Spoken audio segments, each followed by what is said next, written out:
Wow. It's been a week. Whew.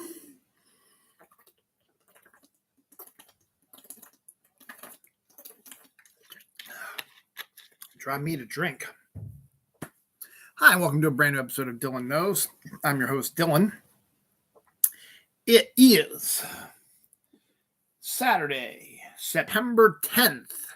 It is 11:38 p.m. here in the East Coast of the United States, Reisterstown, Maryland, which has just had its Reisterstown Festival. First day of it was today in the books. We had fireworks about 8:45, festival all day today, parade earlier this morning. We got rain coming. That's probably going to wash out tomorrow's second day. But that's not all. My God, tomorrow is September 11th, the anniversary of the attack on the United States back in 2001. So it's the 21st anniversary of that. We did the 20th last year. I did a whole episode. Well, not a whole episode, but I started, I did a whole bit last year at this time about it. So we'll reiterate it maybe a little bit, but that's not the only big thing. The big one this week is D23. I told you about last week. This was going to be a big one. This is going to be a big episode. D23 has dropped a lot of news and info, and also has held back a lot of stuff, which is surprising a lot of people. And also, that's not all. We have all that stuff. The NFL starting, all the events going on. I mean, I'm just going to give you a list of all the events come up here in a second. And Star Trek Day was this week as well. Disney Plus Day was this week as well. And on top of all that, the Queen is dead. Long live the King. We have a change in the monarchy happened the other day. We'll be talking about that a little bit. And sexism rears its ugly head in two instances. We have a whole page about D23 and some more that bleeds over on this page. Some Star Trek, as I said, Star Trek Day news made its way out here as well. Some anniversary stuff, a lot of trailers. Community Day was announced this week. Two surprising returning cast members appeared on the set of a new movie, a sequel to a movie. We got lots of casting information, as I said, trailers, some Emmy awards where it came out. Some of the lesser Emmys came out this week. So yeah, Trick or Treat.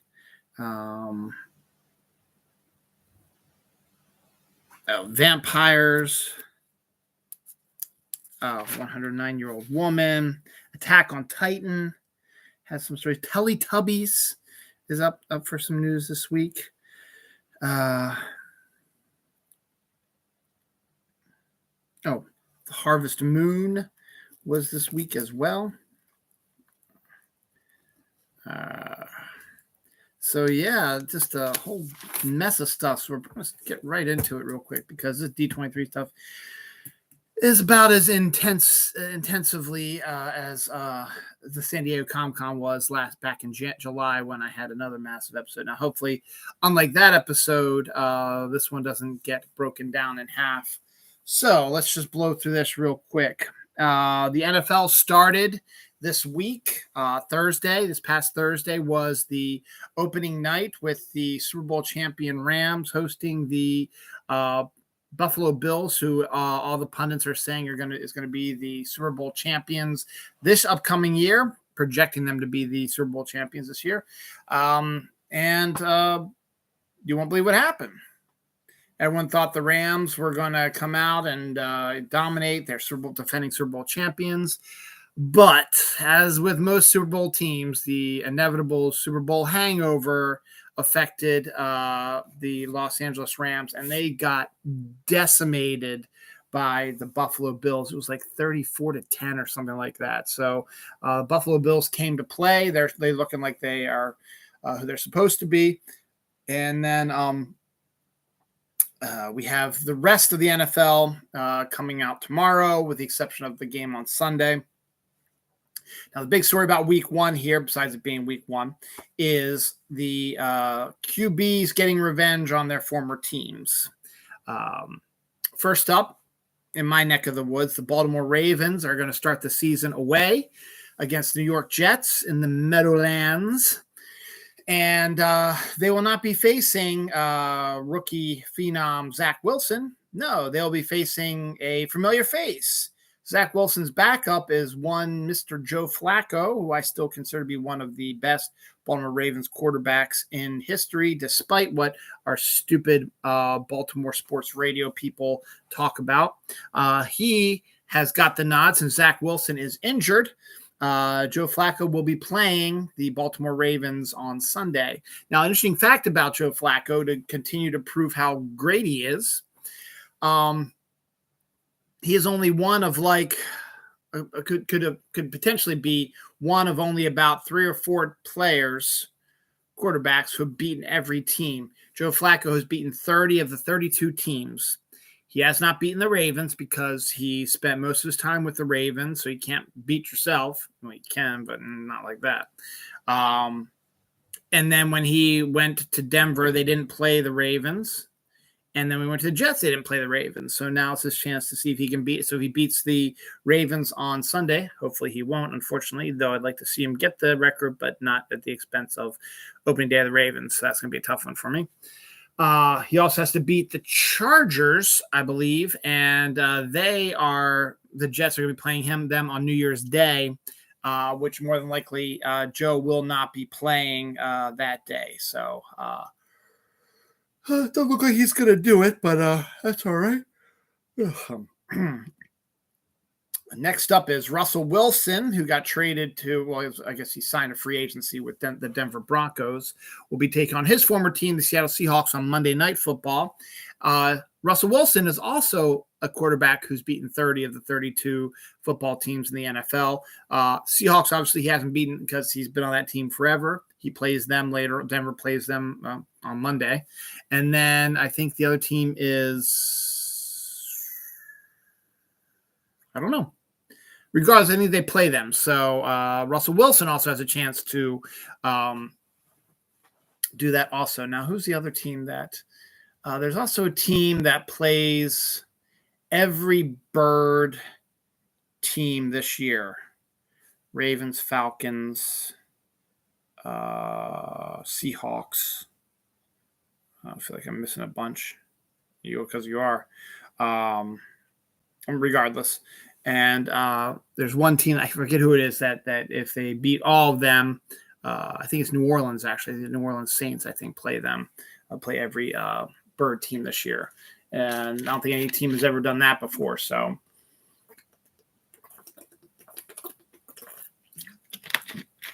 there's kind of some neat stuff going on. And the final one is the Baker Mayfield drama the Cleveland Browns drummed up. He finally got traded to the Carolina Panthers, where he won the starting job fair and square. And the Carolina Panthers are facing the Cleveland Browns in week 1. So we got 3 revenge games coming on Sunday into Monday as well. So that's kind of interesting. So NFL is back, baby. Just in time, too, because it looks like the Baltimore Orioles are starting to do their September slide. They've lost like 5 of their last 7, something like that, including tonight's embarrassing 17-4 loss to a awful Boston Red Sox team. So I don't know what's going on with them, but it's a shame. It's a shame. Tomorrow is also, as I said earlier, the anniversary of 9/11.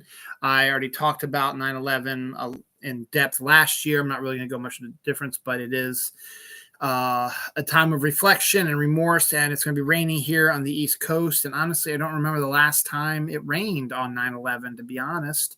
So that could be something that's basically what they have for the forecast all day tomorrow here anyway. Apparently raining right now, even though I haven't gone outside checked yet, but 90% at 12 a.m., 40 at 2, 60 at 3, 80 at 4, 90 at 5, 90 at 6, 90 at 7, 100 at 8, 100 at 9, 90 at 10, 90 at 11, 80 at 12, 70 at 1, 70 at 2, 60 at 3, 50 at 4, and 50 at 5. So unfortunately, well, kind of unfortunately, it looks like the second day of the Reisterstown Festival is going to be a washout, because who's going to want to go to a festival with bands and booths and food and stuff like that in the pouring rain, and who want to work in it as well. So I think that, unfortunately, I think my wife, who this year they have a presence for the Scouts up there. They have a booth set up. I think my wife was going to work pretty much all day tomorrow at the event because nobody signed up for it. But I think this rain sign is a good sign that they're going to wash out the festival. And so she might have to do it, but she will have to load up the van and in the rain and stuff like that. So hopefully it won't be too bad. So like that. But the festival was today. She worked the festival most of the day today. My kids worked it for a little while also. The parade was today also, which is kind of interesting and fun to watch. Always good to see my kids in the parade. Saw Fox, who was there before the parade started, running around, and he was lost, and he finally got home. And I had multiple people, including the people at Chick-fil-A, all the cashiers at Chick-fil-A, where I had my breakfast today.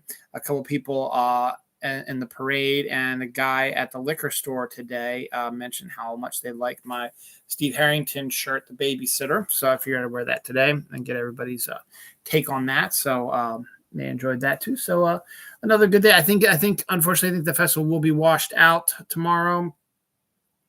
That's nothing you can do about that. It's just the way of the world. So as I said, I honestly can't remember the last time that the festival was rained out, or when it rained on September 11th. So we'll see what happens. Also, this past Saturday was Fleet Week in downtown Baltimore, which means Naval Academy was all around. They had lots of boats, Blue Angels fly over, stuff like that. The Towson Fall Festival, I did not even know that they had, was today also. The Hamden Festival, which is a big event for us as well, was downtown today as well. And my sister, every year, one of her favorite wineries is Grey Ghost, which is down there in Virginia near where she lives. And every year they do a harvest where anybody can come and help harvest. So if you are a fan of the Grey Ghost wine, you can sign up to harvest the grapes all day. They will feed you lunch, and your payment for your job is you get a case of the wine that you helped harvest. Now, my sister and brother-in-law have been doing this for years. So they've gotten tons of cases of the wine that they helped harvest, which is always, I think it's kind of a neat little thing. So that's kind of cool for that. Now, I found this out from my mom today when I talked to her today. This isn't effective this weekend. It's effective next weekend. September 17th, next Saturday, is the centennial anniversary of my neighborhood, Annesley, which is where I grew up and where my mom still lives. And my mom told me that they're going to be having a centennial party literally in the front of her house, like the middle of the road in Dunkirk is where the party's going to be at. So I don't know. We don't know if it's going to be bands or DJ or food or what's going to go on. She doesn't know what's going on, but she's heard that that's what's going to be happening. So that's kind of a neat thing coming out next week. 100 years. Yep. My mom's house was the house I grew up in, was either built in 1922 or 1925. So yeah, it's an old house. So that's pretty cool. Star Trek Day was on Thursday, as was Disney Plus Day. Both of them, Star Trek Day was celebrated because it was the anniversary of Star Trek being, premiering on television. That was in 1966, on September 8th, 1966. And the animated series came out on September 8th, 1973. So that's why you kind of add a little extra to the Star Trek Day. I'll cover that here in a second.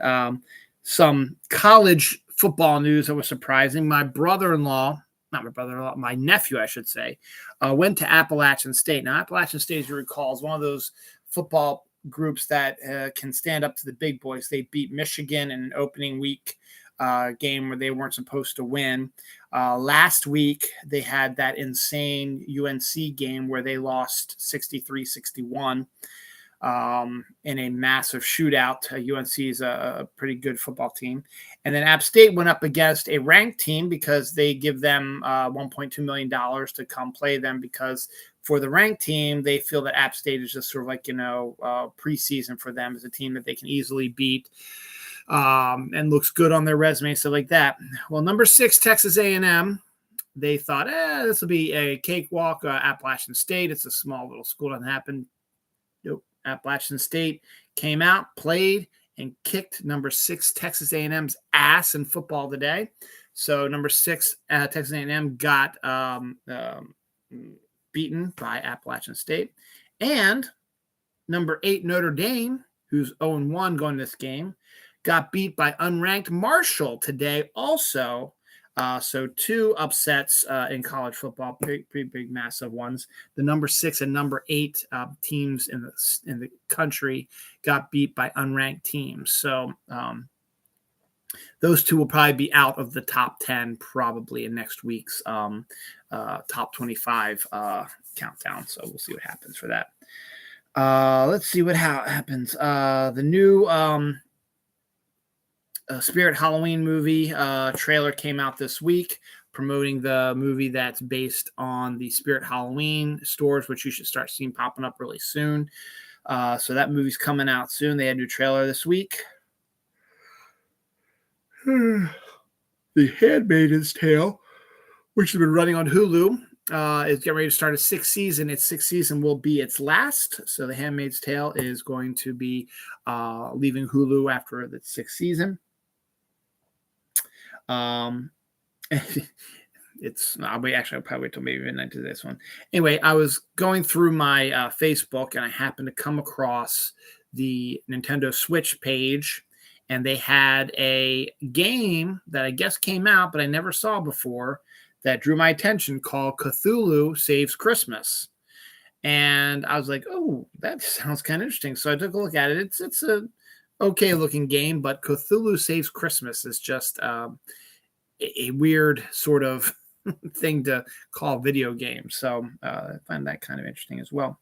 Netflix is creating a TV show called House of Ninjas, and it's going to follow the last living ninjas in modern Tokyo. Now, I believe it's a drama series, so it's not a reality show. I thought it'd been kind of cool if it was a reality show, but it's not.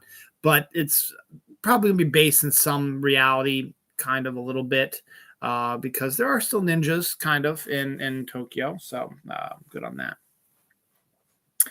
A huge 300 million year old shark skull was found in a Kentucky cave this week as well. And it's always interesting to hear those types of things. An unusually large Roman penis sculpture was discovered also. Some believe it may be the biggest penis sculpture they've ever seen. I'm not making this up. It's archaeology. There's your new Raiders of the Lost Ark movie, Raiders of the Lost Penis. Anyway, there have been a couple of film festivals. I think the Toronto International Film Festival ran this week as well, and the Daniel Radcliffe Weird Al Yankovic biopic debuted there and got outstanding reviews for it, saying it did exactly what Weird Al did to music. It parodies the rock star biopic formula while also loving it as well. So it's gotten so far really good ratings so far, good reviews on it. So that's not coming out till November 4th. So you got a little ways to wait to go, but it will be free on the Roku channel. So I'll be definitely checking that out because it looks freaking hilarious. The Venice Film Festival happened this week as well. And the big news out of that is Brendan Fraser was cast in a movie called The Whale, where he put on 300 plus pounds to play a extraordinarily obese man. He got a 6-minute standing ovation during the end of the film. Usually a pretty good sign that we're probably going to see some Oscar nominations down the line for that. That same festival had a 14-minute standing ovation for the Netflix NC-17 rated Marilyn Monroe biopic Blonde, starring Ana de Armas. So that's another one that I'm actually intrigued to look at, and good on that as well. Before I get to the big news of the day of the week, I should say, I'm waiting till 20 minutes into the show to get into the really big news, despite D23 being the second biggest news. I'll cover that there in a second. A woman excuse me, a woman got revenge on her ex-boyfriend by breaking into his fantasy football team and totally destroying it, getting rid of the good players, putting in mediocre, awful players who are injured or aren't playing or are backups and stuff like that, and totally annihilated this guy's fantasy football league. Because as soon as those good players drop, people are going to jump on them like that and grab them. So, yeah.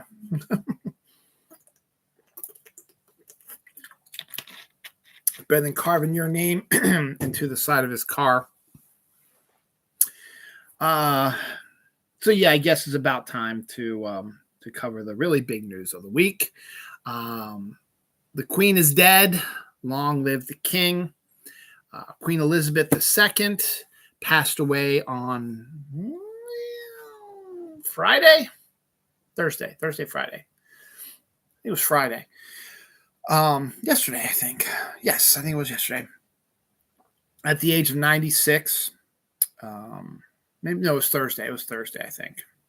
At the age of 96. Prince Charles is now King Charles III. His son William and his wife and William's wife Kate have now been elevated to Prince and Princess of Wales. And the big joke around the internets during this was that there's not going to be a long wait for another new king, because Charles is 70 plus years old, but we'll see. And I guess they don't think he can live for about 20 more years, so we'll see. But yes, so there's been a mixed bag when it comes to the Queen's death. And it's hard to really kind of take a side, because on the one hand, someone did die, someone who's been queen for 70 plus years and has made quite an impact on London and the world, and I should say England and in the world in general. She is the only queen that James Bond has ever known, because James Bond started around the 1950s, very shortly after she became queen. Actually, that wouldn't be 70, but she was queen for 70 plus years. I guess they were off. Bond came, I guess maybe the first Bond book maybe came out shortly after she became queen, but the movies itself were a little bit later than that. But James Bond has only known one royal figure, and that's Queen Elizabeth. And then you have the memes about all the terrible stuff she's done, her colonialism, her family who is mentally messed up or whatever, being wiped clean of the slate of the royal family and thrown into some unknown insane asylum where they don't know who they are, instead of them helping them. The terrible stuff they did to Princess Diana, which basically led to her death. The stuff they were doing to Meghan Markle that forced her and her husband, not William, it's the other one, Phil, something like that, I forget, to say sayonara and take off back to America.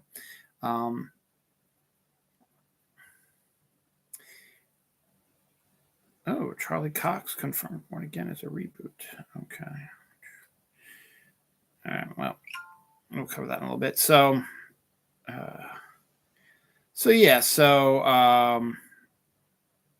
it's kind of interesting where you stand on that. I don't really care. I don't have a thing either way. I don't know if that's really real or not, but I'll just leave it up there. First I heard of it. You know what? I better clear that out then. Sorry, I got to fix something here real quick. I don't know if that Red Notice 2 is an actual trailer. It's not from an actual. Sorry, give me a second here. There it is. Move trash. There we go. All right, so sorry about that. So yeah, I don't know what your side of the fence is I really don't have one because I don't care, honestly. Someone died. God save the Queen. There were lots of vicious memes and jokes on Twitter about her being in hell. It's crazy. But I guess people who are more learned than I am and pay more attention to the awfulness that she does, I guess is understandable, I suppose. All I remember about her really is they parodied her in the Naked Gun movie. They did a Netflix TV show called The Crown, which is basically a Queen Elizabeth II biopic that spans from her birth to where she is now. In fact, the Netflix is still working on the series, and they are stopping production of it for the whole pausing for life in England right now, because once the Queen died, there's a protocol that was put in place where England is in mourning for about 12 days. And there's all kinds of stuff. The news anchors have to wear black, and there's everything has to be at half mast. There's flags in the United States that are half mast for it. There's all kinds of stuff that's happening. Things getting shut down. Funeral arrangements, all kinds of stuff. So it's going to be a wild scene over in England over the next 2 weeks. So we're sorry for them who lost their queen, but. There are those who are happy she's gone. A couple of side stories about the Queen, actually, besides that I have. I found out when she died that one of the salesmen at my work is related to the Spencer side of the royal family through a 31st cousin. So the salesman's mother is the 31st cousin of Diana. And so she's related to William and Harry. That's the other one, William and Harry.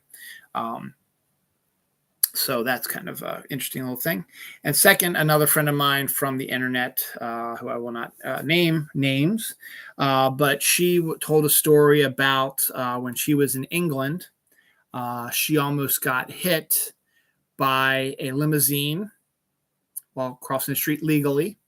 So she gave the driver the finger, kicked the bumper of the car, moved on, and then frustrated, she told her friend who lived in England her whole life about the story, and the friend was flabbergasted and said, "What did the car look like?" And when my friend described it, she's like, "That was Prince Charles's car." So don't know if Prince Charles was actually in the car when it happened, but so that was kind of a funny story with that. Another funny story is the Queen once decided she wanted to watch Twin Peaks for her birthday instead of going to a live concert of Paul McCartney. So I thought that was kind of a funny story. Plus, the Queen is also, she came to Memorial Stadium, I believe, to visit the Baltimore Orioles when they were playing the Oakland A's, went to an Orioles game, and she went to the University of Maryland for a visit as well. She gave an honor to J.R.R. Tolkien before he'd passed away as well. So, there's all kinds of other stories you can talk about. But the Queen is dead. Long live the King. King Charles is now in power, and we'll see where things go from there. Well, we're on the topic of death. Very shortly after the Queen passed away, Bernard Shaw, very well-respected anchor for CNN, he passed away at the age of 92. On the same day as the Queen. So we were thinking that was the second of three, but we haven't quite had a third major death while. So I guess we're just waiting right now. But I'm not allowed to. David A. Arnold, stand-up comedian, Fuller House writer, died at the age of 54 this week as well. And Don Lind, an astronaut whose moon mission was canceled, died at the age of 92. And Berserker and Lupin the Third director Shichiro Kobayuhi died at the age of 84 this week as well. So yes,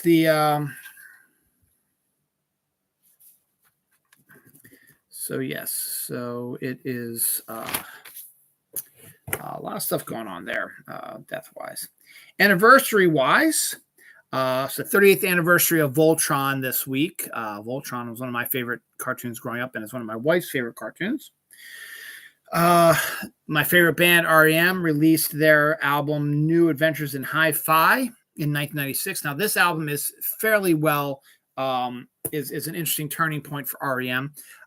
This was the album that came out after their big three that put them on the map as one of the best musical artists of all time. Out of Time, Automatic for the People, and Monster made REM huge in the 90s. And by the time New Adventures in Hi-Fi came out, their popularity was starting to go down a little bit after the Disastrous Monster tour. They did this. They actually recorded this album on the road while they were doing this horrible tour of Monster, which they really need to do a documentary about this awful tour that they did. I mean, they were able to make an absolutely brilliant album on the road, but all the other shit that happened to them during the year-long world tour, Monster tour, was absolutely insane. But New Adventures in Hi-Fi is actually a underrated gem. It is also the last REM album where all four members of REM were present for the album. It's not Bill Berry. Or was it Bill Berry? The drummer, I believe Bill Berry, the drummer, decided he wanted to call it a day and didn't want to be a drummer anymore. So let me see if that's right. God, I'm an REM fan. I can't remember if that's.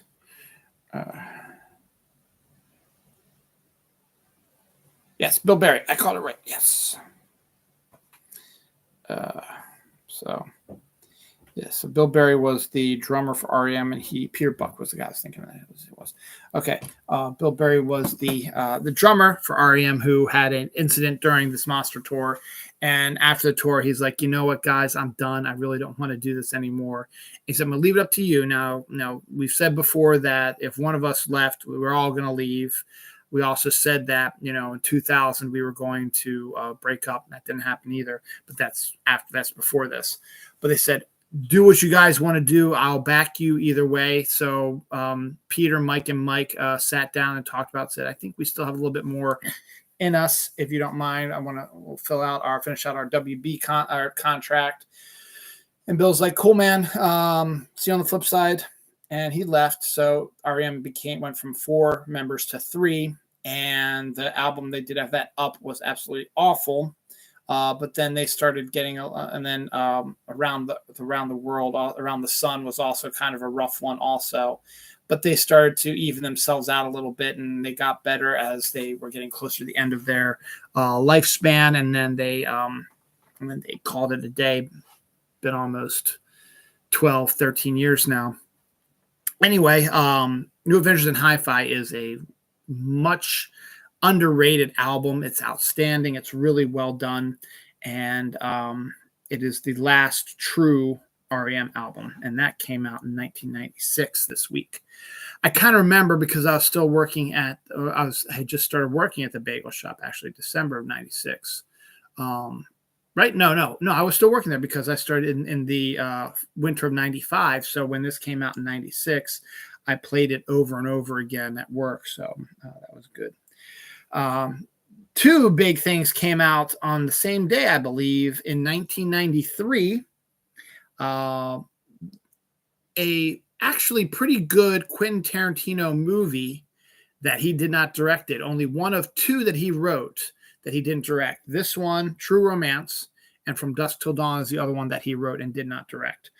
True Romance is outstanding cast. It was directed by Tony Scott, who is a phenomenal director, and they got a really good director. And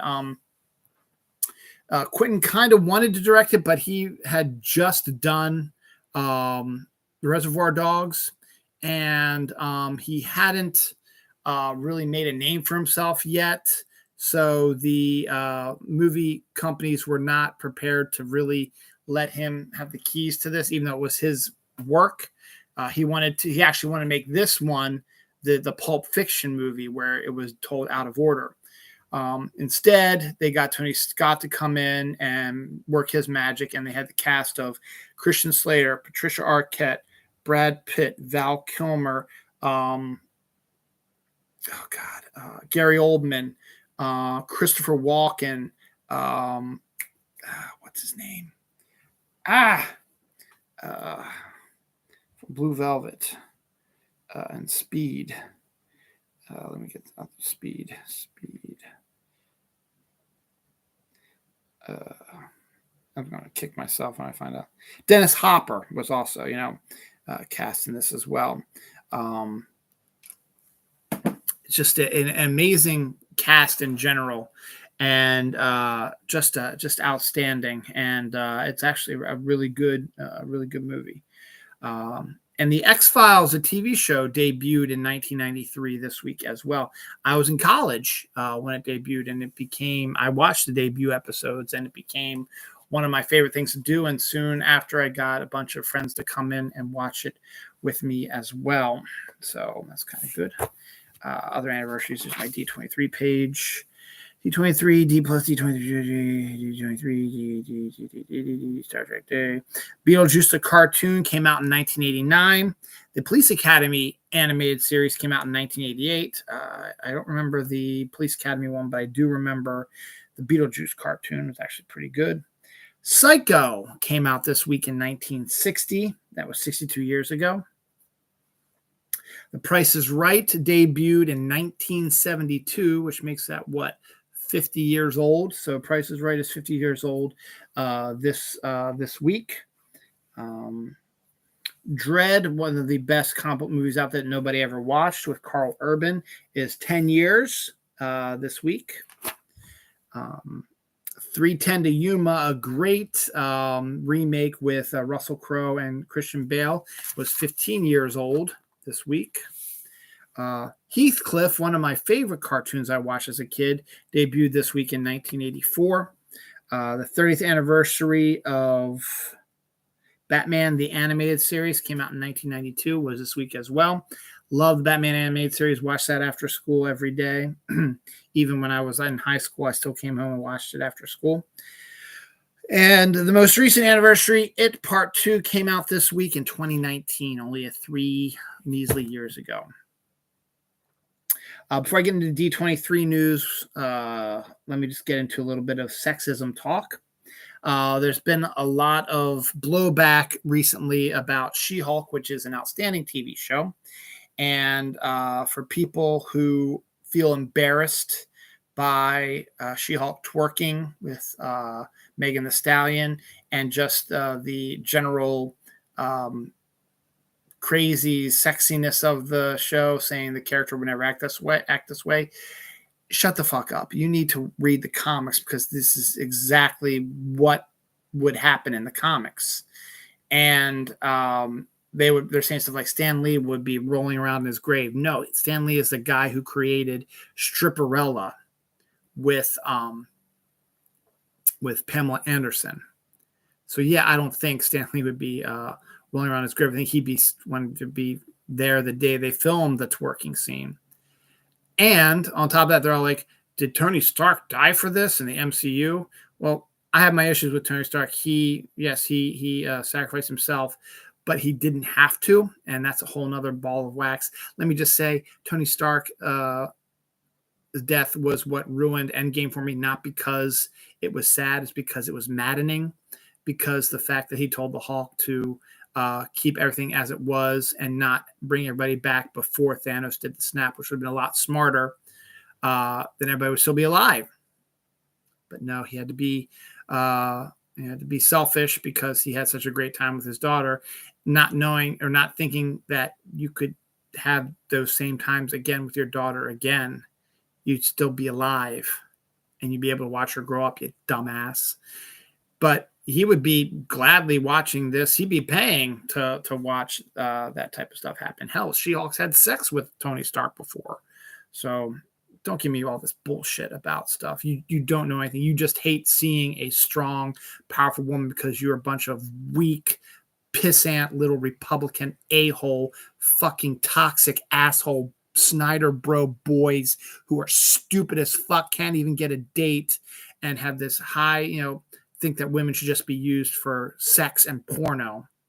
And if they show any ounce of strength or anything like that, they should be knocked down a peg.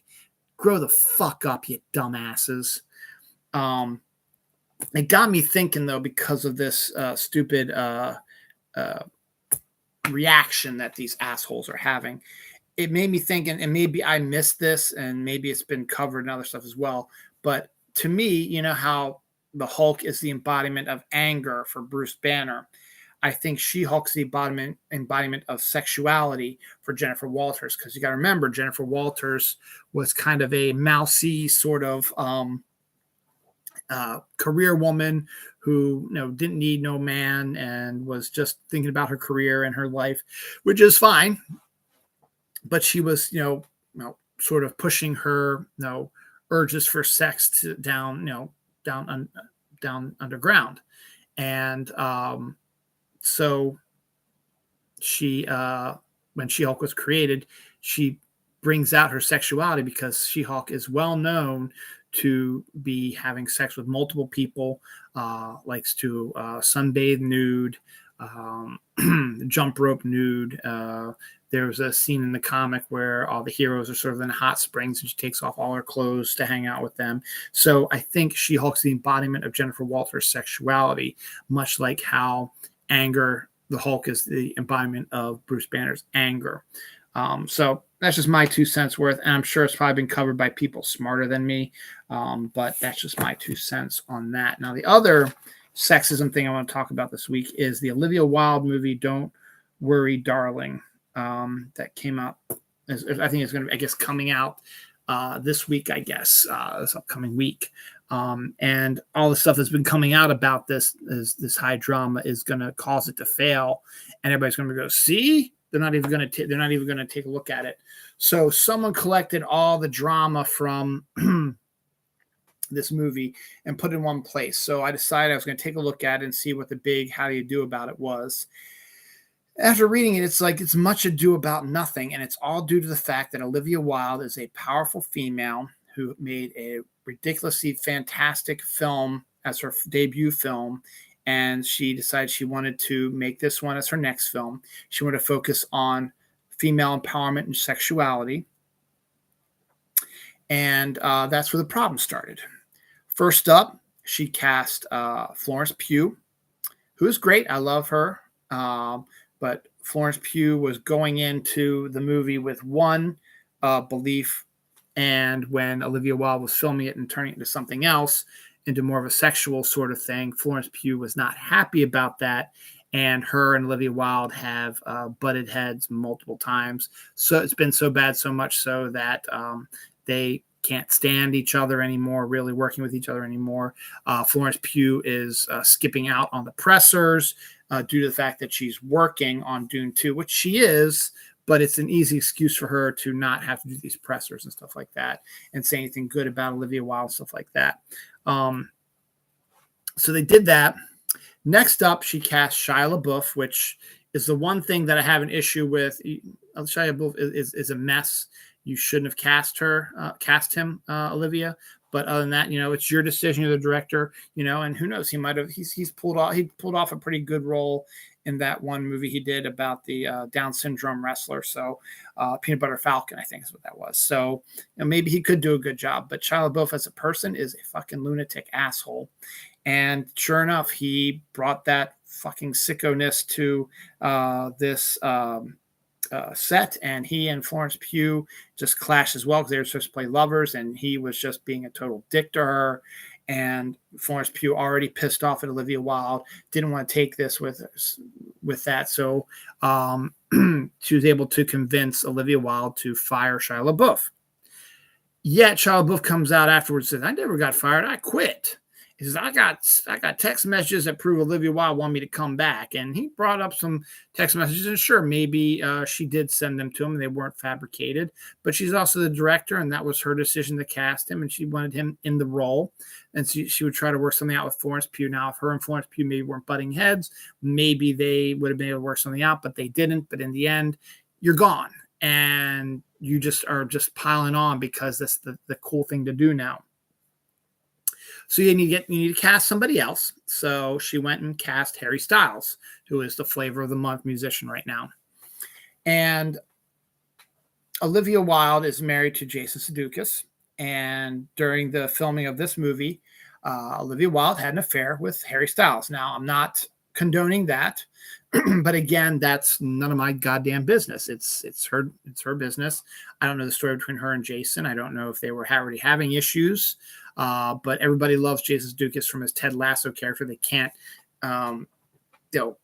balance him maybe not being Ted Lasso. Just that's a role he is. So you don't know what his home life was with Olivia Wilde.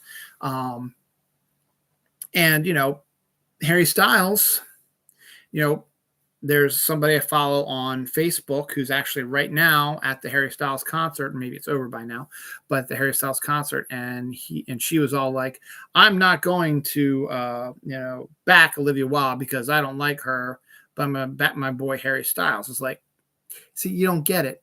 It takes two to tango. Olivia Wilde may have cheated on Jason Sudeikis with Harry Styles, but Harry Styles said, fuck yeah, I want to fuck you. And didn't say, no, you're married, or leave me alone, or I don't want to do this. And maybe that would have, her and Jason be able to work stuff out. But no, he said, fuck yeah, come fuck me. I want you. His job wasn't up, so it wasn't anything like that. So he was a willing participant in this affair. So he is just as much to blame as Olivia Wilde. It doesn't matter if Olivia Wilde seduced him. He still said, fuck yeah, I want to fuck you. So you still are part of this. So you don't get to say, well, I don't agree with what she did, but I go with this guy because you like him as a singer. That's not how this works. It takes two to tango. He is just as guilty as she is and should be getting more of the shit dumped on him also, but he's not because he's a man. It is a terrible double standard when it comes to powerful women directors. And if you don't like Olivia Wilde's person, I don't know much about Olivia Wilde. Maybe people don't like her because they think she's a bitch. But she made a goddamn good movie in her first movie, I forget what it was called. And she had trouble with this, and everybody just likes to, once it comes out, it's like, it's a cool thing to do. Let's just drop all the hate on her. And this is the only reasons for it. There was nothing else that I read about this drama. So just a fucking double standard that is fucking ridiculous. So that's all I have to say about that. I'm going to get some more fun stuff here. Let me get a swig here of Blackberry Smash iced tea.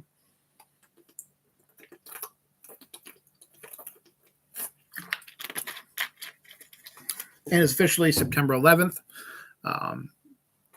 So there's that.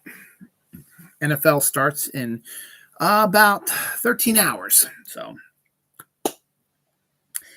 D23 was this weekend, and I don't know if there's going to be more info tomorrow. I don't think so, because there's a lot of stuff that got put out over the last 2 days.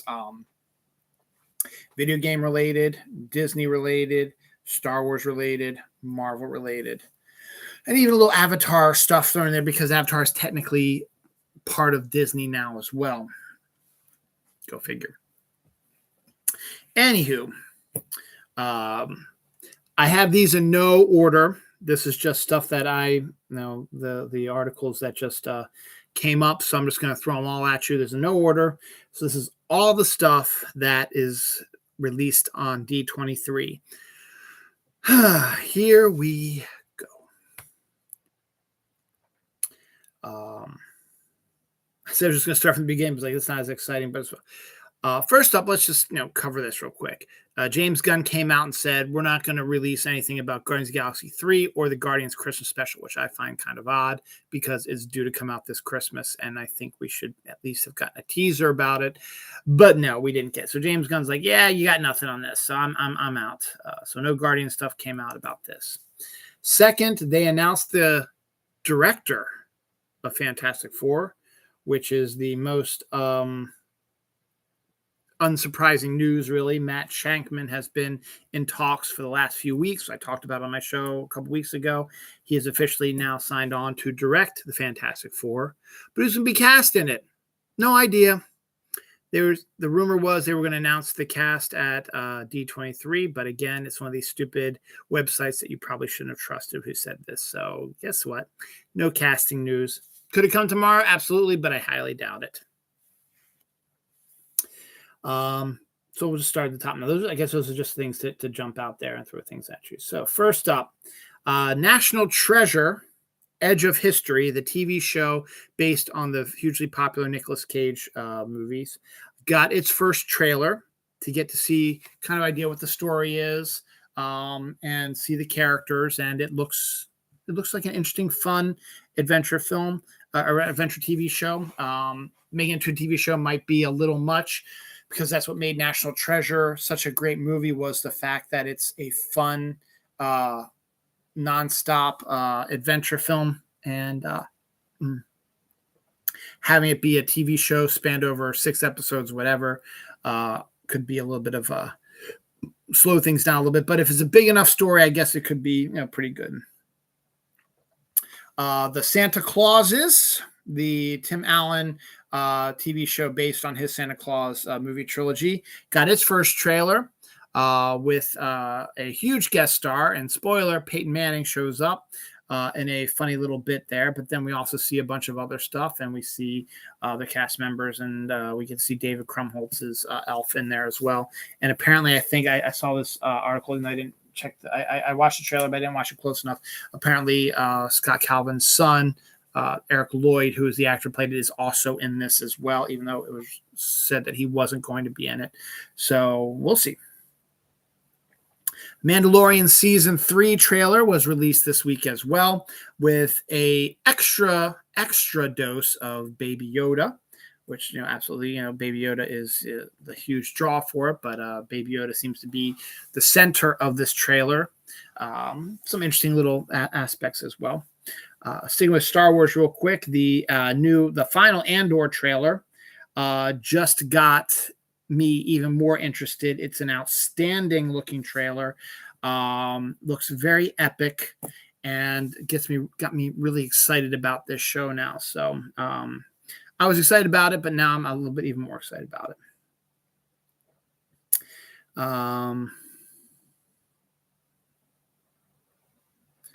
Let's see, where should I go? Should I just center on a restored version of The Muppets Christmas Carol, which is one of my sister and brother-in-law's favorite movies of all time, with a cut song, is going to be putting the song back in, and they're going to release it on Disney Plus this holiday season. So another fun little Christmas thing.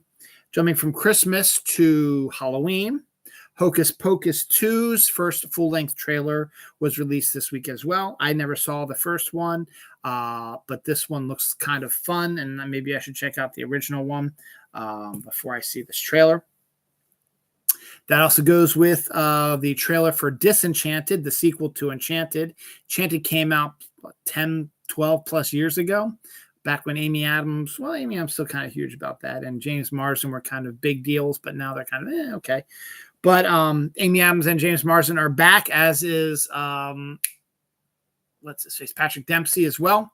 And this one looks really interesting as well. Now, I wasn't really that enthused about the original Enchanted. It's a good storyline, fish out of water. Animated princess gets drawn into the real world, falls in love with a human and not the prince she's supposed to love. But the Disenchanted trailer shows her, wanting to move to suburbia. So they do, and they buy a fixer-up house, and that causes a lot of stress. So the princess decides to use a magic spell, and it backfires, and she sort of seems to be having some sort of like double identity, good and evil inside her. So it looks kind of interesting as well. Armor Wars is effectively has been officially been announced, with Don Cheadle coming back. They haven't really gotten into much detail, didn't say much, just said, hey, this is happening. We're good on that. The Haunted Mansion remake with Owen Wilson got new cast members, Winona Ryder, Jamie Lee Curtis, and Dan Levy. So that's going to be coming out sooner than later. I don't think it's coming out this year, though. Peter Pan and Wendy, I believe, is a TV show or maybe a movie, and Snow White live action series with Gal Gadot as the evil queen. They got some discussion, but no some footage might have been released, but there was none released to the public. And there were some pictures and behind the scenes stuff and posters, stuff like that. Pixar and Disney announced their next slate of movies, Wish, Awaju, and Elio. I don't know who's doing which, but Disney and Pixar, they're both doing that. And Pixar is doing their first ever series called Win Lose, about a baseball team. So that's kind of good. The Willow trailer popped up as well this week during D23, and it looks epic. It looks outstanding. This is the first full view of it, and it looks up there with the Lord of the Rings and Game of Thrones and the Thing of Time, the Wheel of Time, stuff like that. So that looks good. So that looks interesting as well. And Christian news about that: Christian Slater has joined the cast. So we'll see more. He's getting a lot of love lately. He's being cast in a bunch of different stuffs. Indiana Jones 5 footage was shown at D23, but not released to the public. Harrison Ford was there, and it brought him to tears. He also was reunited with his former co-star Ke-Huy Quan, who played Short Round in Indiana Jones and Temple of Doom. He's had sort of a comeback with his Everything Everywhere movie that came out recently, and he just got cast in Loki season 2. Once again, no footage was shown at D23, but was not released to the public. But that was kind of good. So he joins the cast of that. So good on that for him. The Little Mermaid live action trailer came out. Had the what's her name? Not Whitney Houston. It's Halle Berry, that's right. Not the Halle Berry that we know. It's a different Halle Berry. As Ariel singing Part of Your World. I'm not the biggest Little Mermaid fan. I don't care that she's now African-American. I don't give a damn. I just don't like the character of Ariel, and I don't like the movie. So I'm not really going to see this. But hey, it looks good. I mean, filming a mermaid movie underwater to make it look like she's underwater singing is an outstanding way to do stuff. So that's pretty cool. The Lion King live action movie was pretty popular. So now they're doing a prequel called Mufasa, which is going to take a look at young Mufasa as he grew into being king. So that's going to be coming up here soon. Live action again. Inside Out 2, the sequel to Inside Out, was announced this week with Amy Poehler coming back to reprise her role as Joy. So that's kind of an interesting thing to make a sequel of, as a movie like that. But if they have a good story, why not? The Bad Batch, which was the next animated show from the Clone Wars people, was delayed and has a date of January 4th, 2023 for the new season to come out on Disney Plus. So we got that going as well. Skeleton Crew, the most expensive Star Wars TV show to date, has finished filming, and they released their first footage. Again, we didn't get to see it, and we get to see They got to see Jude Law in character. So good on that. Tales of the Jedi, which is a bunch of shorts about the prequel, featuring characters from the prequels, is due out October 26th. So we got the first trailer for that as well. So good on that. Now we'll get into the Marvel stuff. Oh, no, one more little thing. This is kind of a big news. We have finally, after so many years of hearing about it and wanting and waiting and stuff like that, we have gotten the first footage of the Percy Jackson and the Lightning Thief series that Disney will be doing next year. And it's outstanding. It looks great. It's a word for word almost of a monologue that Percy does in the first book. Looks very good, and very excited for that as well. I think all the rest is Marvel stuff. I already talked about Armor Wars because that wasn't really that exciting, and Ke-Huy Quan as well, it is exciting, but it made an actual sense segue to do it when I did. So now we're going to do the rest of the Marvel stuff. Before we get to the big news, we'll get to the not so big news. Echo's first footage was released, again, not seen by us. It was released to people watching D23. Ironheart's first footage also was released. Again, we never saw it, but they did show it at D23. A former cast member of the Glow, the Women of Wrestling show that was on Netflix that had been canceled, Shakira Barron is joining the cast of Ironheart. What was I going to say when I was doing that? Oh, and then just what I read recently is that apparently Charlie Cox said that Born Again, the Daredevil thing, is actually a reboot, so it might not have anything to do with the original Netflix stuff. So that was kind of a shocker. DD reboot. So let's just mark that off as well. I just want to check one last time to see if there's anything new that got dropped up, because it's only 8:30 out in Vegas or wherever they're. No, I think that's it. Yeah, there's been nothing else.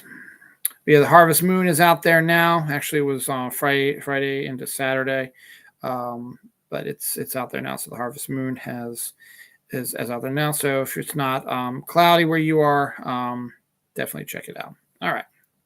Nothing new about that. All right. So now the big news from Marvel.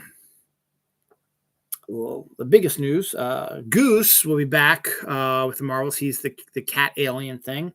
And they had first footage of the Marvels also as well, not revealed to us.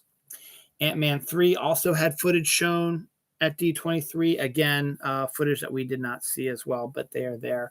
And everyone who's seen it has been lauding it. No footage was released for this, but casting has been announced for Captain America 4 New World Order. Sebastian Stan is returning as Bucky Barnes. And Darren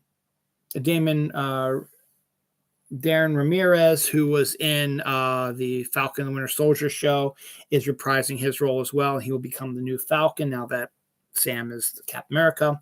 Isaiah Bradley, the original, the Black Captain America after Steve. We had this one whose story was in the Falcon and Winter Soldier, will be appearing in this as well.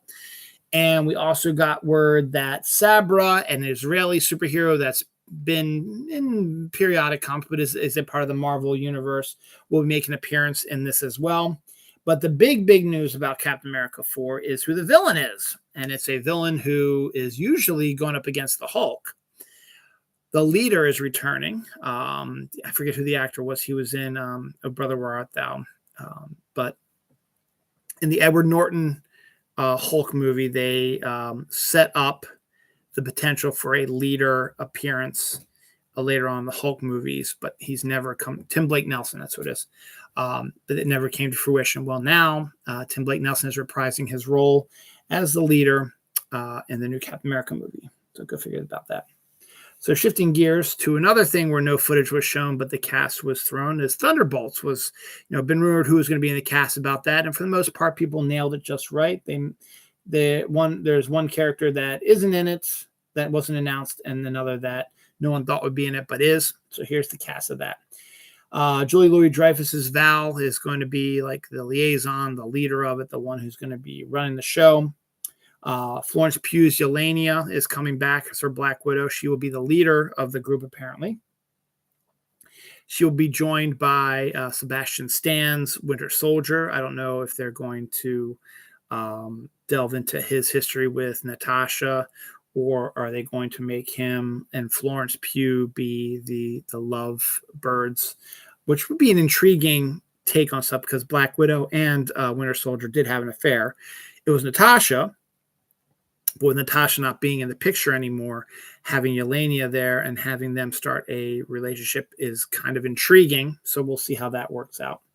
But yes, Sebastian Stan's Winter Soldier will be a regular in the role as well. Ghost from the Ant-Man and the Wasp movie, she will be making her appearance again in Thunderbolts. Taskmaster, who was also in Black Widow, she will be making an appearance as part of the team. David Harbour's Red Guardian, who was not rumored to be in this. They thought Abomination was going to be there, but it's apparently not. So David Harbour is going to reprise his role as Red Guardian. He's going to be a member of the Thunderbolts as well. And of course, U.S. Agent from Captain America, Falcon the Winter Soldier, will also be a part of the team. So that's a great cast. And if they're going to surprise us with some more, maybe the Abomination might pop up. Maybe there's going to be a few more surprises. But I'm liking this cast right now, and I'm intrigued to see how this goes. Finally, after lots of talk, the Werewolf by Night trailer special has finally been released, and we have a date, October 7th. Werewolf by Night will be appearing on Disney Plus as a Halloween special. The trailer is in black and white and sort of a old school sort of horror sort of trailer. Looks kind of intriguing. Can't really see a lot. Have to take a look at it better, but it's an intriguing trailer nonetheless.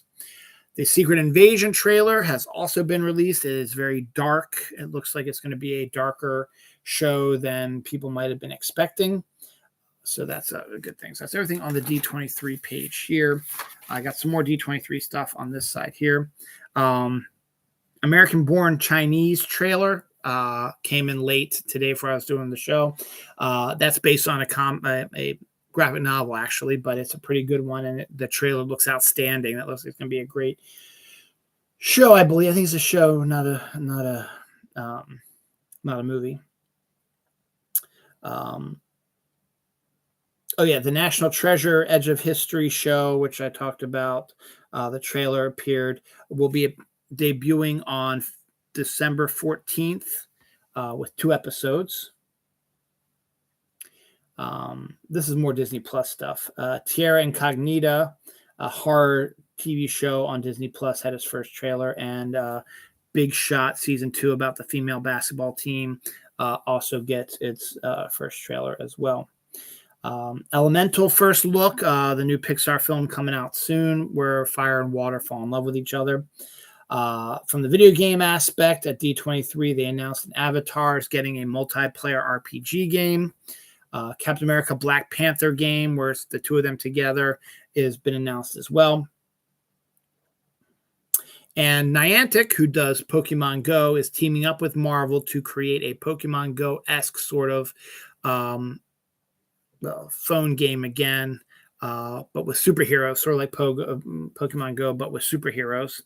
So that's going to be coming out. That was announced at D23. A Tron video game has been announced at the D23 as well.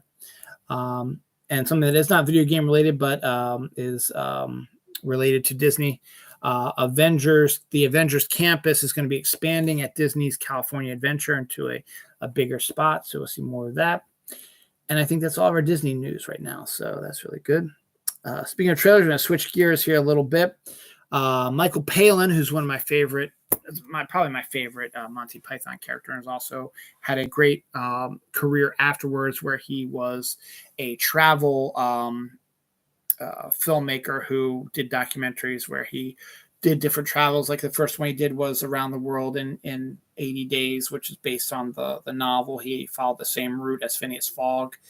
The next one was Pole to Pole, where he started in the North Pole and had to follow the latitude line from the North Pole to the South Pole. So he hit all those countries up and down there. Then my personal favorite, Full Circle, where he did the entire Pacific Rim, starting up in Alaska, going over to Russia and Japan, and then hitting the Pacific Rim like Thailand and all that stuff, and then heading down into like South America, Argentina and Peru and all that, and coming back up and hitting the west coast of the United States and trying to end back up in Alaska again. It was the longest one he ever did, and it was the most time he spent away from home. It was like a 7-8 month filming thing, and that absolutely decimated him, but it's outstanding.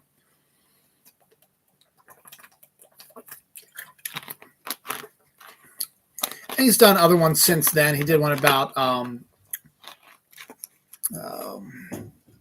Rio and some other stuff as well. But his newest one is Michael Palin in Iraq. And everyone knows Iraq from the desert, the oil, the war, and stuff like that. But Michael wanted to show that there's more to Iraq than what we've seen on the news. So that's what this series is about. So he released a trailer of his new travel log, Michael Palin in Iraq. And it's really neat looking, actually. It's completely different than what I thought Iraq looked like, but it is part of Iraq. So good at that as well.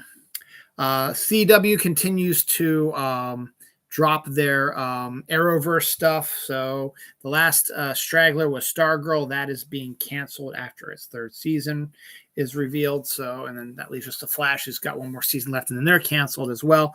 So that's all going crazy. One reboot I'm interested in seeing, but I don't think I'm going to go out of my way to see just because I'm lazy, is Quantum Leap's reboot is set to begin on September 19th, which is next Monday. Next Monday. Yep, next Monday. We got our first trailer of it. Let's see the new Leaper in action. So very cool. A Star Trek Day straggler. We saw the Picard season 3 trailer with him reuniting with his Next Generation crew, and they all are on board a ship that's going to be captained by Seven of Nine, who's been a regular on the Picard show for a while. So that's kind of cool about that. Star Trek Strange New Worlds, this was also during Star Trek Day, has cast Carol Kane in their season 2. So it's always good to see Carol Kane back in action. Speaking of seeing people back in action, Michael J. Fox and Christopher Lloyd will be reteaming as Marty and Doc at New York City Comic-Con this year. Whereas the Baltimore Comic-Con is going to be getting the voices of the Disney princesses, which is kind of cool also. I think it's kind of cool anyway. Oliver Trevian has been cast as the male lead in the Red Sonja movie. We had the Red Sonja was cast. I told you about that last week. And now we have the male. The the Strange Life of A.J. Frickery, or Storied Life of A.J. Frickery, is a Silas Marner reboot, like Steve Martin did with Simple Twist of Fate. A guy who's lost his wife and is just sort of becomes a hermit, sort of ends up adopting a young girl and ends up raising her as his own, and also falls in love with a new woman as well. So that's kind of good. KFC and Ruffles have released a new chicken-flavored potato chip, only available in Canada, though. So you can't get it here in America yet. But don't worry, I'm sure it'll make its way down here eventually. New Kellogg's cereal says, ignore the milk, just add water. And that just sounds awful. Cereal with water? No, thank you. Eman Esfudi has been cast as Ezra Bridger in the live-action Ahsoka movie, which we didn't see anything about at D23, which is kind of odd. So we'll see what happens. Han Solo blaster that Harrison Ford used in the Star Wars movies sold for $1 million at auction. Paper Girls, the TV show based on the Brian K. Vaughan comic, was canceled after one season on Amazon. This didn't get the ratings, and Amazon's got a lot more stuff on their plate. So they're shopping it around to see if someone else wants to take a flyer at it. I think Disney should take a flyer at it because it would fit in with their like American-born Chinese and stuff like that. It'd be kind of a neat little addition to their stuff like that. 1923 spinoff, the Yellowstone spinoff 1923, I talked a little bit about that last week, has cast James Badgedale and Marley Shelton in roles for that as well. Skunks apparently are immune to snake venom, and they eat snakes. So that's pretty cool.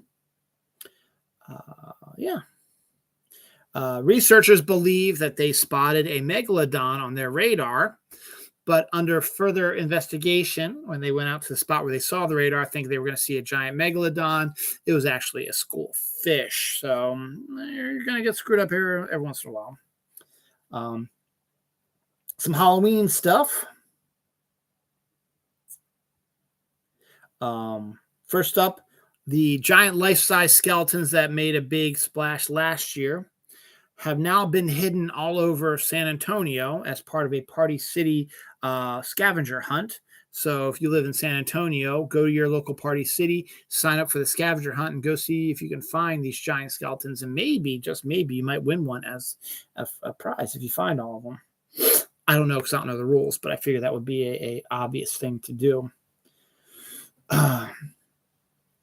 Archaeologists discover a 17th century Polish vampire with a a scythe over its neck. So basically they found the bones of the vampire and they had the scythe that was blocking its neck dug in the ground so that it couldn't rise because the bar was there and it couldn't rise from the dead. Now, if they could turn to bats, it didn't matter, but who knows? But regardless, that's what they that's what they thought it was, and that's what they did. So it's kind of neat, and it's a weird looking thing to see this bar over the dead skeleton of a potential vampire. But it just goes to show you that they believe that shit back in the old days. So, what the hell is that?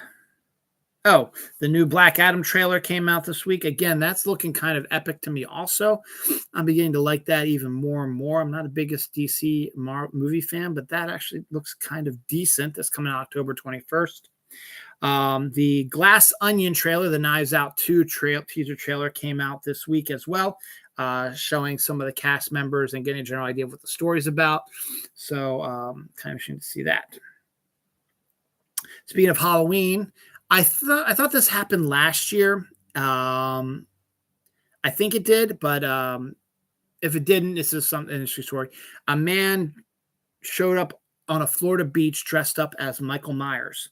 I want to say that happened last year as well, and it's probably the same guy just having a little bit of a lark with people, but he's fully dressed in the Michael Myers outfit, just wandering around the beach and looking up at people, taking pictures of him like he's going to kill them. So I think it's kind of cool.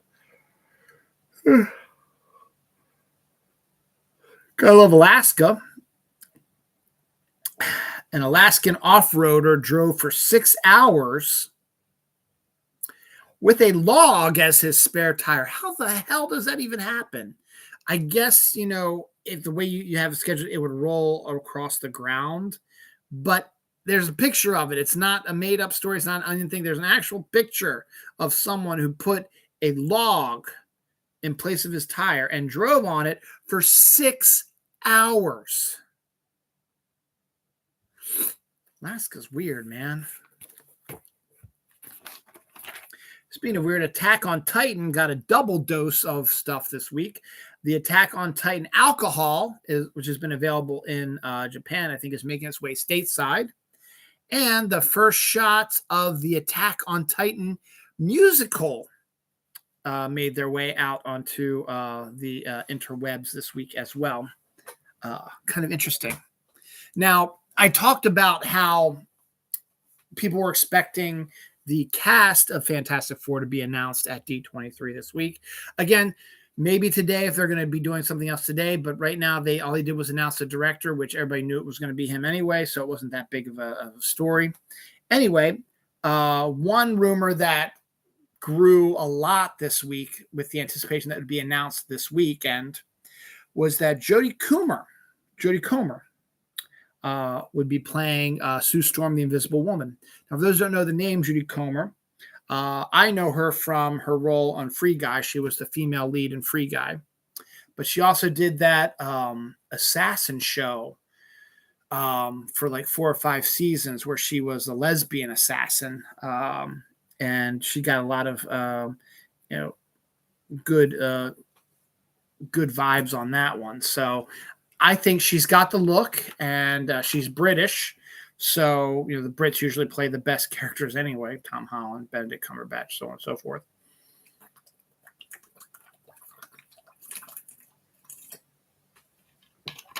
So I wouldn't mind seeing Jodie Comer as Sue Storm. She's young also, so I love Emily Blunt, and I think would have been really cool to have her cast as Sue Storm across from her husband John Krasinski, because she was supposed to be Black Widow, but because of pregnancy or injury or whatever, I forget, she couldn't do it, so they got Scarlett to do it.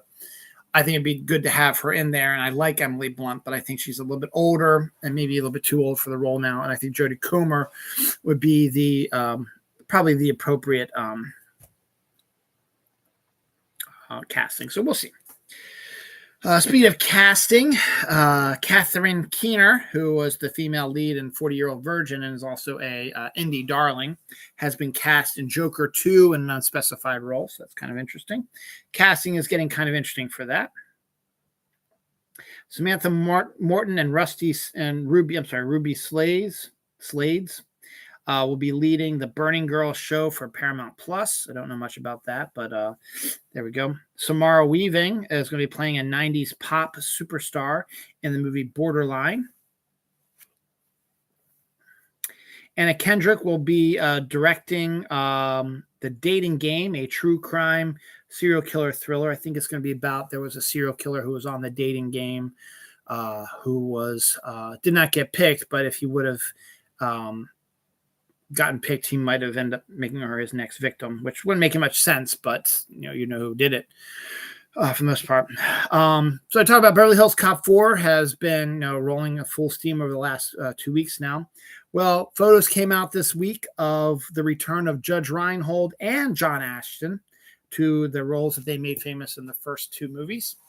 I think only Judge Reinhold was in the third one. I think Ashton sat the third role out, but he appears to be back in this fourth one now, so that's kind of cool about that.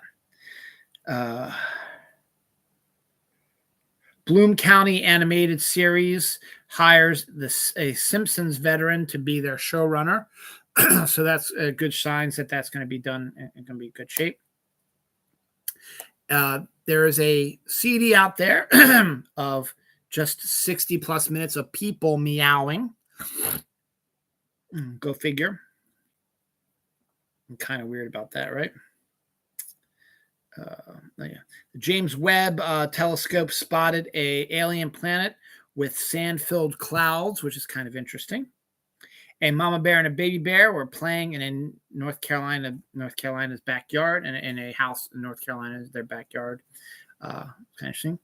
Lee Jung-jae, the lead from the Squid Game, has been cast in The Acolyte, which is the Star Wars film or show that's going to have that actress from the Hunger Games in it, not Jennifer Lawrence, another one.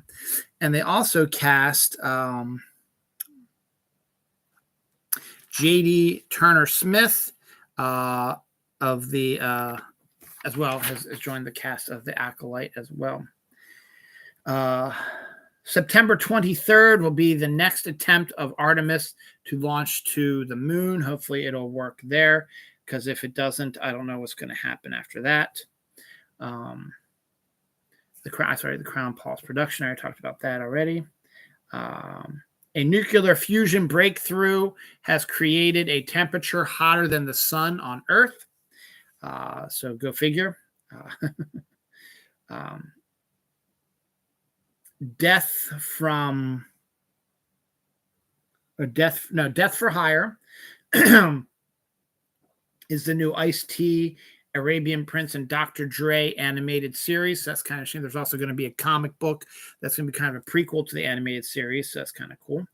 The Teletubbies are coming back to Netflix on November 14th. So if you needed a Teletubbies thing, go for it. Black Panther 2 is the next Marvel movie coming out November 11th. This week they started reshoots again. So we don't know the situation about that. We don't know if they're adding something that's going to lead into the stuff that was announced at San Diego. They wanted to wait till it was announced before they actually did it. Or they came with the idea to connect it to that in the bigger scheme of things. Or Letitia Wright, who's been just a mess in this movie, making this movie. Maybe they're going to phase her out, and so they had to reshoot some stuff to phase her out of the movie. So we'll see what's going to happen. But they're fine. They're going to make their date. They're not going to waiver. This is just something's going to happen. They're adding some stuff. It might make it more connected to Marvel, make it more interesting. So we'll see what happens. Stan Sakai, who is the creator of Usagi Yojimbo and is the letterer for Gru the Wanderer, moved from Dark Horse to IDW, which included his Usagi Yojimbo character, and IDW started a new Usagi series. But Stan Sakai has decided he wants to go back home, so he has exited IDW and has rejoined Dark Horse with a new imprint as well to do more stuff besides Usagi. Its new imprint is called Dogu, so that's good. Apple pie and holiday stuffing chips from HEB is the new bizarre flavored chip out there now.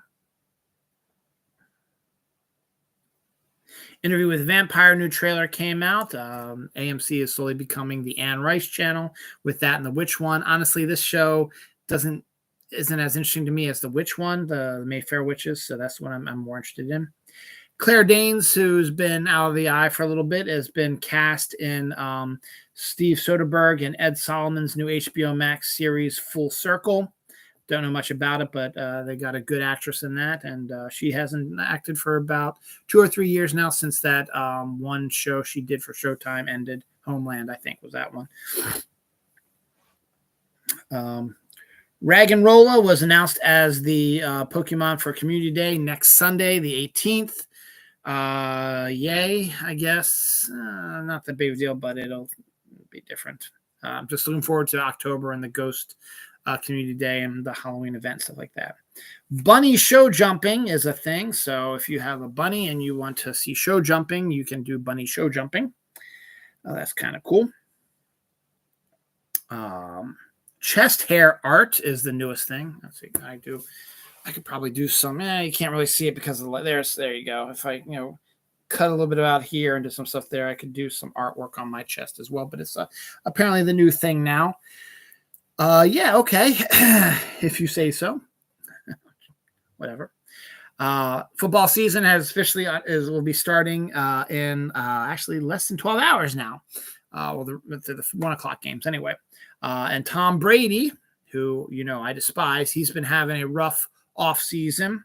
Him and Giselle have had an epic fight, and now the rumor mill is that Giselle and Tom are no longer living together because, as I expected, once he said that he was opting out of retirement and going back to play football, she wasn't going to be too happy about that because she was the one that probably convinced him, hey, dude, you need to stop and spend time with me and the family. And Tom Brady's like, well, fuck you and my family because I'm a fucking asshole and I'm the GOAT of football, and football is my love now, and you can go fuck yourself, Giselle. Yeah, and you goddamn kids, I don't need you asses.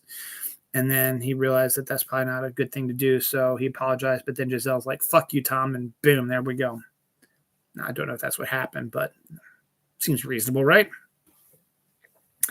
Billy Lord, who was Rose in the Doctor Who, the reboot when Doctor Who started, now holds the record. Not Billy Lord. That's not Billy Lord. Hold on. Whoa, I'm going to hand myself. This is something else. Billy Piper. We're going to get to her in a second. Billy Lord is Carrie Fisher's daughter. That's right. Billy Lord, Colin Hanks, and Aisling Ben are going to have been cast in the transatlantic comedy And Mrs. So that sounds kind of interesting. And that's the end of that page. So actually, this might not be a supersized issue episode because we're actually right on time. I'll get to the Billy Piper stuff later on because that might be like one of the ones I do last. I think I talked about this last week, but I'm just going to bring it up again. McDonald's has their own collection of candles now, which gives you the scent of McDonald's, their burgers and their fries and ketchup and ice cream and stuff like that. I think I was talking about this last week. Trick or Treat, the great Halloween movie anthology series, never got released in the movie theaters. Well, guess what? It's getting released in movie theaters this October. Might be fun to check that out in the movie theaters as well. 109-year-old woman says staying away from men is the secret to a long and healthy life. I could have told you that. Horatio Garcia Rojas has been cast as the voice of the Aztec Batman in the Aztec Batman animated movie that'll be coming on HBO Max. probably sometime next year. Dan Lin, who was in line to be the Kevin Feige for the DC Cinematic Universe, took a look at the DC Cinematic Universe, took a look at what's going on with Warner Brothers and Discovery, and said, fuck you, I'm out. And said, I ain't going to take your job. So they are still looking for a showrunner, or rather a Kevin Feige type, to help out with that.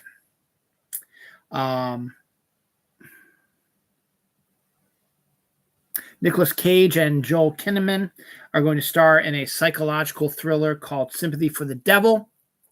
The trailer for Armageddon Time or something like that, starring Anne Hathaway, Anthony Hopkins, and Justin Strong, got a trailer this week. I just checked out briefly. It looks interesting, I guess, to say the least, but nothing I probably wouldn't want to watch. Sadie Sink is replacing Kiernan Chopra in the new Eric Bana film. So Sadie Sink she's in the Whale movie with Brendan Fraser, and she's starting to get a little bit more action now that she is done with her Stranger Things stuff. Speaking of Kieran Shipka, who is a lovely woman, she has just been cast alongside of Chris Evans and Dwayne "The Rock" Johnson in the holiday action film Red One, which will be coming out next Christmas. But that's probably why she dropped out of the Eric Bana movies, because this one came out and says, fuck yeah, I'm going to work with Chris Evans and Dwayne "The Rock" Johnson. So fuck y'all. I forgot that death. Oh, that's a big death too. Another death that happened this week was Peter Straub, a horror novelist who's written a number of horror movies. I think one of his novels, Ghost Story, was made to a fairly popular movie in the 80s. But he was a pretty good supernatural author. He was friends with Stephen King. They worked together on 2 books, The Talisman and Black House. The Talisman is going to be turned into a Netflix TV show run by the Duffer Brothers, who did Stranger Things. So that's an interesting thing that's going to happen coming up. So rip Peter Straub. He did more, as I said, he did more than work with Stephen King. He's done a lot of his own horror stuff. So check it out there on your own. Annalee Ashford and Josh Groban are going to be leading the Sweeney Todd revival on Broadway. So it's about freaking time you have a Sweeney Todd revival. And it sounds like interesting casting, to say the least. Daniel Brohl, who plays Zemo in the MCU, and Felipe Cameron are starring in Netflix's remake of All Quiet on the Western Front, based on the stellar novel about World War I. It looks like a really fascinating war film, and I might need to check that out on the Netflix when it comes out. Weird and something trailer. Henry Selick, who is known for directing Nightmare Before Christmas, and Coraline, and Jordan Peele have teamed up to do an animated Halloween film. As I said, it's like I forget what it's called. Let me get this appropriate, because it's going to be on Netflix October 28th, just in time for Halloween. So let me just get this. Let me just write Henry Selick, and we'll get his Henry Selick Netflix. Wendell and Wild, that's what it is. So Wendell and Wild is the name of this animated film that he's directing, and Jordan Peele helped produce and write. Come out October 28th. Might be a fun one to watch there as well. So a lot of stuff rolling in here that I'm going to need to check out. It's been discovered that astronaut blood shows DNA change due to space flight. So if you spend time in outer space, long periods of time, and you come back to Earth, your DNA is going to be slightly altered. Science is trying to figure out why that is. So that's kind of an interesting little thing as well. Does Howard Stern owe Sarah Michelle Gellar $1 million?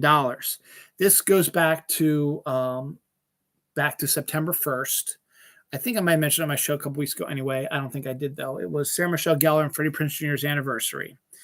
the 20th anniversary. They got married a year before my wife and I did, but we had kids before them. So, haha. Anyway, when Freddie Prinze got married back in 2000, I guess would be 2002, he went on Howard Stern shortly after that. And Howard Stern was completely convinced that this is another one of those stupid Hollywood romance weddings, and they're not going to stay together, and that within 5 years, 10 years, 15 years, Freddie will be coming back and saying, "You were right, Howard. I shouldn't have married her, blah, blah, blah." And Freddie Prinze is like, "I'll bet you $1 million it doesn't happen." So he took the bet, and this is to be continued story. So kind of interesting about that. Because Sarah. All right, so that's Emmys. Let's see. All I have left is Emmy stuff. Emmys. Okay, so let's have Emmys and the Billy Piper story that I teased earlier, and then we'll be done. So, hey, it's a regular episode, not supersized. Kind of depressed, kind of upset, but I guess there wasn't a lot to really talk about. Just to give you the information, this is what you see. You can find it for yourself online. So the special award Emmys were announced this week. The official ones with the big ones, like the actors, actresses, and shows and movies and stuff like that. That's going to pop up in the next weekend or so, I think. Anyway, so we had these lesser ones. Nathan Lane won for the first time ever for a guest on a show. He guest starred on the Only Murders in the Building, the Steve Martin short. And I forgot the singer's name. It's an S. Anyway, so Nathan Lane won his first ever Emmy for his guest appearance on that show. Boba Fett, the Book of Boba Fett, won special effects Emmy, best special effects, I guess, in a miniseries Emmy for that.